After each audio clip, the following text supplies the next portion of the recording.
आज होता माझा बड्डे, तर तो कसा सेलिब्रेट केला ते आता मी तुम्हाला दाखवते. तर पहिल्यांदा आम्ही निघालो मुंबईच्या दिशेने.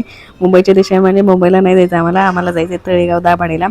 तिथं जे कुंडमळा वॉटरफॉल आहे ना, तर तिथं जायचं होतं आम्हाला. तिथं पोहोचलो आम्ही आणि माई इथं ना गाई दाखवत होती आणि आई आबाई इथं पाण्यातून यायला लागली होती. पाणी एवढं काही जास्त नव्हतं, पण तरी पण जो पाण्याचा प्रवाह होता ना, त्या छोटासा जो रस्ता आहे ना त्याच्यावरून पाणी चाललं होतं आणि त्याच्यावरून चालताना पाणी असं ओढत होतं. एवढं तर पाणी होतं. तिथं आम्ही गेल्याच्या नंतर इथं छोटंसं मंदिर आहे कुंडमाळा देवीचं, तर तिथं मस्तपैकी दर्शन वगैरे घेतलं, छान फोटो वगैरे काढले, व्हिडिओ वगैरे मस्त मस्त काढले आणि लोकेशन पण एवढं भारी होतं, एवढं छान वाटायला लागलं होतं आणि गर्दी पण नव्हती जास्त, त्याच्यामुळे आम्हाला जास्त मजा आली. आणि आई आबाचे पण फोटो व्हिडिओ सगळ्यांचेच काढले आणि आम्हाला इथे येऊन खरंच खूप भारी वाटलं, कारण लोकेशनच खूप छान होतं आणि वातावरण पण इथलं खूप छान होतं आणि गर्दी पण नव्हती त्याच्यामुळं. नंतर आम्ही निघालो घरी.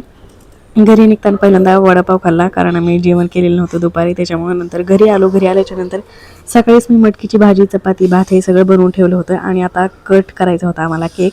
तर मिस्टर बाहेरून केक पण घेऊन आले होते.